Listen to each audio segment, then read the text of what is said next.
Hello everybody and welcome back to another update video on Jurassic World Evolution, because Frontier not too long ago have basically told us everything. Oh, what? Is the monorail going backwards?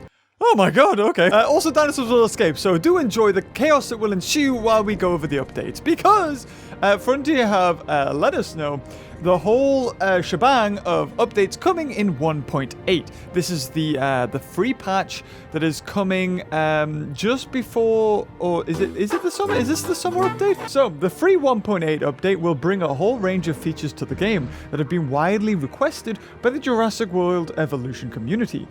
If you caught our recent feature focus posts over the past 2 weeks, you'll know a lot of the main features already, such as terrain brushes, which we've already done a video on, scenery items, which I think we've done, that was the same video, refined care for Spinosaurus, so we'll go over this in a second, and Gyrosphere improvements, which is also something we haven't been over yet. Here's a quick breakdown of the features focus articles. So I'm just going to skip over the terrain and scenery items, which is something that is in my previous video. So if you haven't seen that, go watch it, as we do explain it in utter depth. I'll probably put up a card there in the top right or something, if I remembered that is. Oh look, the Brachiosaurus is saying hello. You're all going to die because I think Indominus is about to broken out. In fact, something over there has broke. What is it? Oh, it's an Allosaurus. Is that an Allosaurus? It is an Allosaurus. Well, thank God there's no queue. And there's one person who was like, yay, no queue, no death.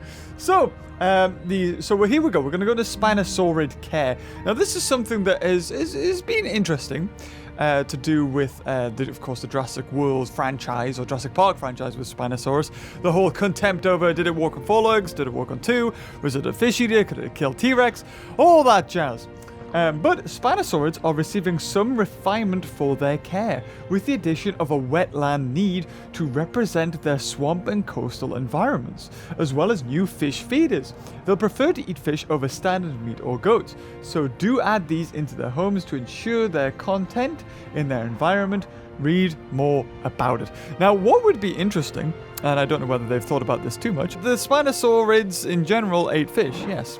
But if you made a Spinosaurus in this game genetically modified so that it would be more likely to be aggressive, maybe then it would like a mixture of both rather than just, that placid fish eater piscivore. But what's really good about this is that if this will apply to all parks. Any save files you have, you don't need to worry, you don't need to scrap everything and start over. I think Frontier went on record saying that this is going to just be straight in with all the parks that you've already made, which is so good. And kudos to them for doing that, because it's not easy, especially when you've got old code, and to have that change in save files. There's a lot of times I've played games where save files have just corrupted. I think it's only happened to a couple of people in this game, but they've done a great job. And the Gyrosphere improvements. Players have often told us they'd like to be able to build Gyrosphere tracks to have one big tour on their park. We've made some changes to allow Gyrospheres to pass through enclosure fences by adding automatic gates. So now you can wow your guests with a park-wide tour of all your exhibits. And then they've got the link to the showcase that they did about that not too long ago, which I didn't cover because I was waiting to cover everything in one big go. I was going to say, that didn't have a roof on for a second. Good lord. His popping effects going everywhere. It also seems very sparse. We got a fence break over there. Nothing broken in there, so that's good. Look, they're all, oh my god, they're having an interspecies conversation. So yes. You could, you have the Gyrosphere and a woman running to probably get out of the enclosure. I don't know why she ran in there. Gyrospheres could go through that gate that you see to the left. They could do that. You would have to manually open the gate as well. Oh my god, we've got a sauropod out here. What? Okay, it's getting eaten by the mosasaur when that eventually comes, hopefully, fingers crossed. So there was something in JPOG that was teased. I'll probably put the image of the front cover, and there is a gate, and it looks like a gate for the car because it's the entrance, or the actual front of the Explorer, or the Jungle Cruiser track that you could do in JPOG, which is the same as Gyrosphere in this game. That little Oh, I can't go. Yeah, those things. The orbs over there. But it's something that I always wanted in the game, and I was so confused when I never found a way to actually implement them into the game. So is Indominus Rex out? Maybe. We'll find out. But it looks like now finally we've got that, which is so good. It's something that I've wanted for the longest time. And it only makes sense with... Oh, there's everything! Beautiful! Go, kill them! Oh, we got low health dinosaurs over there, but they haven't broken out. And doesn't seem to be any Indominus Rex breaking out either, which is quite interesting. The next one, oh no, that is the Gyrosphere's improvement. So then they go on to say these features will be coming along with a number of bug fixes and gameplay tweaks to certain areas of the game, like monorails, dinosaurs, buildings, and more, as well as some super exciting paid content, which we'll be talking about separately soon. So there has been changes to the dinosaur AI, or at least some dinosaurs in particular. If you remember, we'll probably jump over and see if they've survived or they've broken out. No, they're completely fine. That's fantastic. So these guys, oh god, they're all in a conga line. What they're doing? Yeah, these guys, the conga line of Sticky Moloch and Pachycephalosaurus, they die to small carnivores super easy, just like anything else, like a Struthomamus. However, in this new patch, they will be able to fight back, which is so good. Thank you, Frontier, again, listening to the community. Not too sure what they mean about monorails. I think we've seen in some of the images that the start of the park has changed. So I think you might be able to change where you start your park entrance from the monorail. So that might be what they're talking about there. Also, they mention about a paid DLC, which is something that we have. Oh, look at them go. Which is something that we've had many a times, which probably means we're going to get new dinosaurs. You know what? We'll just follow. We'll follow the Allosaur. Wow, out the way. We'll follow him while we chat. That's a more entertaining view, right? Of course it is. So there's been a lot of speculation as to the new dinosaurs that are coming in that DLC, as well as what the DLC actually entails itself. There was a 4chan post. I don't know whether they data mined the game or what have you.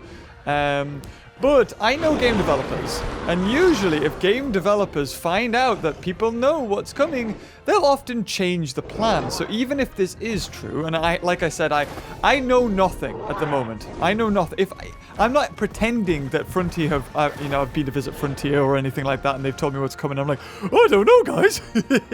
I actually have no idea, and I'd rather have it that way. So I'm super surprised when I see these updates coming.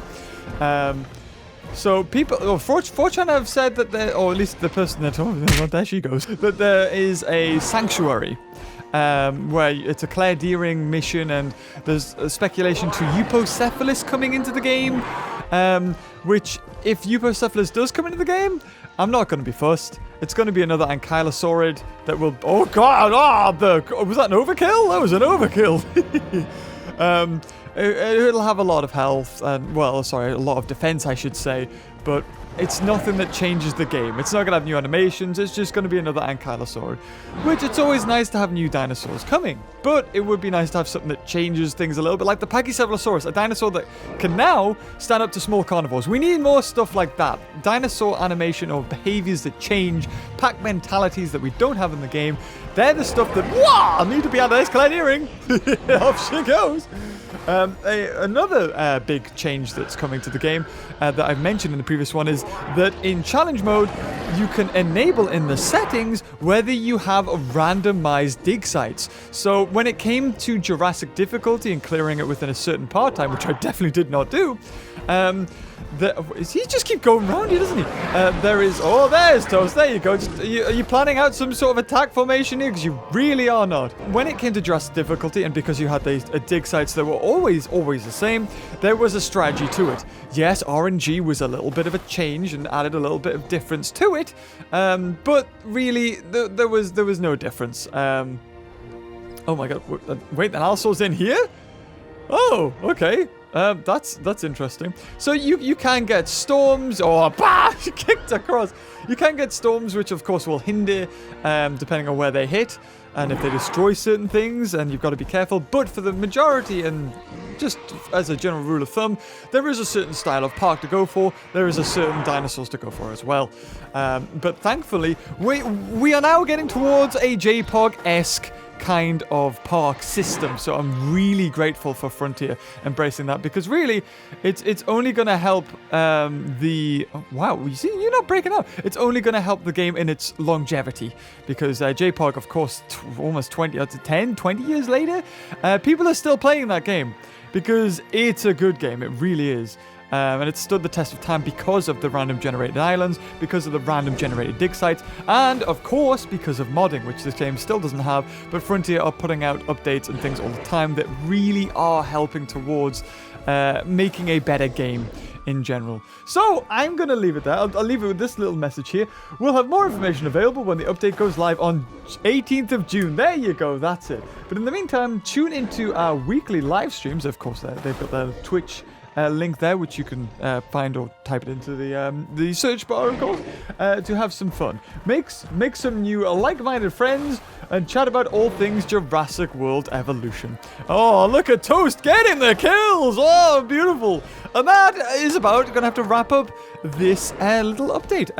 So that's pretty much everything that's coming up to the summer update, the June 18th update. Of course, there will be that paid-for DLC, which we really don't know much more about, but if it is paid for, hopefully we're going to get new dinosaurs, because every paid-for DLC so far has had new dinosaurs. We don't know if it's story-based, we don't know if it's just, more dinosaurs, but hopefully there'll be new animations and new dinosaur species in there.